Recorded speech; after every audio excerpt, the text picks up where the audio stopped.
Israel marked Holocaust Remembrance Day this week, and at a stirring ceremony at Yad Vashem, Prime Minister Netanyahu struck a defiant note about the nation's strength. Our bureau chief, Chris Mitchell, brings us more on that and other stories.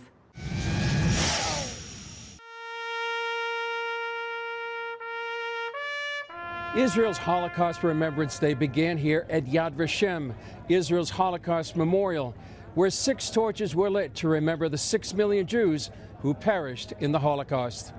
6 Holocaust survivors lit the torches, each with a story of how they survived. This year's Remembrance Day took place 80 years after the end of World War II, and in the shadow of October 7th, the worst atrocity against the Jewish people since the Holocaust. Prime Minister Benjamin Netanyahu declared Israel survived that day and will defeat its enemies. Those who feared that after the October 7 massacre we would face another Holocaust saw how we turned the tables. On this Holocaust Day, I promise, the military pressure on Hamas will continue. We will destroy all its capabilities.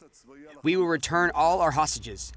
We will defeat Hamas, and we will prevent Iran from obtaining nuclear weapons. To fight vigorously against the fanatical regimes that threaten the entire world, and to do so in a timely manner, this is the main lesson of the Holocaust. Netanyahu also warned of the threat from a nuclear Iran. The extremist regime in Iran is a threat to the fate and existence, not only to our future, but to the fate and future of all human society. This is what will happen if it obtains nuclear weapons. Israel has suggested it will attack Iran's nuclear facilities unless Iran voluntarily destroys them. However, U.S. negotiators seeking a deal to stop Iran's pursuit of a nuclear weapon are willing to let them have a civil nuclear program. If Iran wants a civil nuclear program, they can have one just like many other countries in the world have one, and that is they import enriched material. Secretary of State Marco Rubio says Iran will have to stop enriching uranium, the main material in a nuclear bomb. But there's a pathway to a civil, peaceful nuclear program if they want one. But if they insist on enriching, then they will be the only country in the world that doesn't have a weapons program, quote unquote, but is enriching. And so I think that's problematic. In light of the Holocaust and the shadow of October 7th, it remains to be seen if Israel will feel the need to destroy what they consider another existential threat to their survival. Chris Mitchell, CBN News, Jerusalem. Something unique happens every Holocaust Remembrance Day across all of Israel. It's a tangible national honoring of the victims who lost their families and lives during that terrible time. Chris Mitchell went to the middle of Jerusalem to capture that moment. We're here in one of the major intersections here in Jerusalem. This is King David Street, Karen Hayesod, Jabotinsky.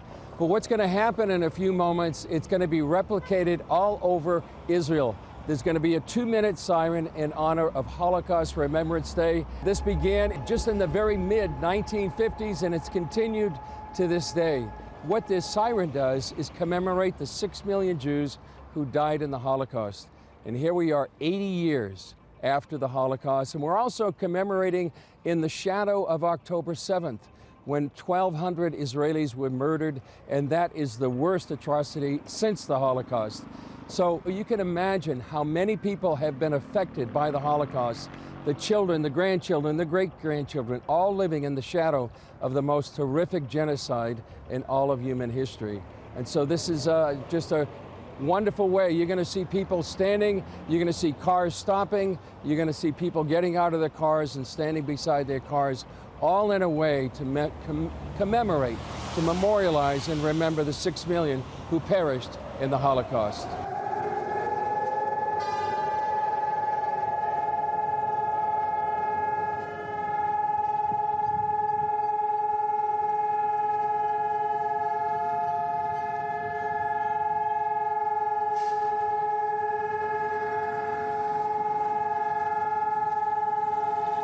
So this is such a powerful reminder of what happened 80 years ago. The Shoah, as it said in Hebrew, the Holocaust, where 6 million Jews died during that time.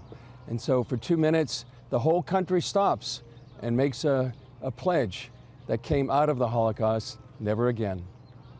I think about my grandfather. He was a Holocaust survivor from Stanislav of Poland, and he was hidden in a barn by righteous Gentiles. My grandparents, to my regret, were killed, and I don't think we should ever, ever forget what happened.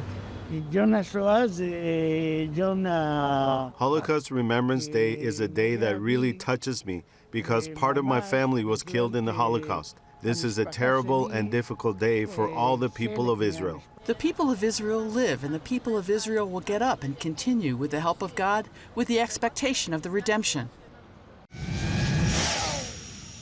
With so much focus this week on the terrible losses from the Holocaust, the question arises, can there be any redemption for the generations who came after? Do the choices of your ancestors have to define you? The man in our next interview decided that for him, they don't.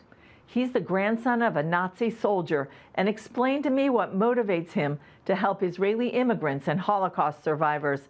Here's his remarkable story.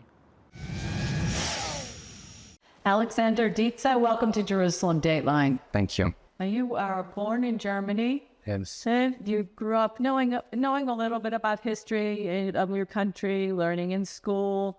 And then you became a Christian in your early 20s. And then you had a big surprise. Tell us what it was. A very big surprise. My grandfather, he had a special gift for me. And, my grandfather, he taught me bicycle. He taught me swimming, so I was very close to him. But he wanted to give me his Nazi medals as a heritage. And suddenly, my whole perspective of my grandfather, Granddad, what's that? I mean, seeing all the symbols that I was always finding in my past, like they were suddenly in his hands. He never spoke. In Germany in general, the people don't speak about the Holocaust. And this was a big shout in my heart and in my soul that I heard. And from there, my journey began.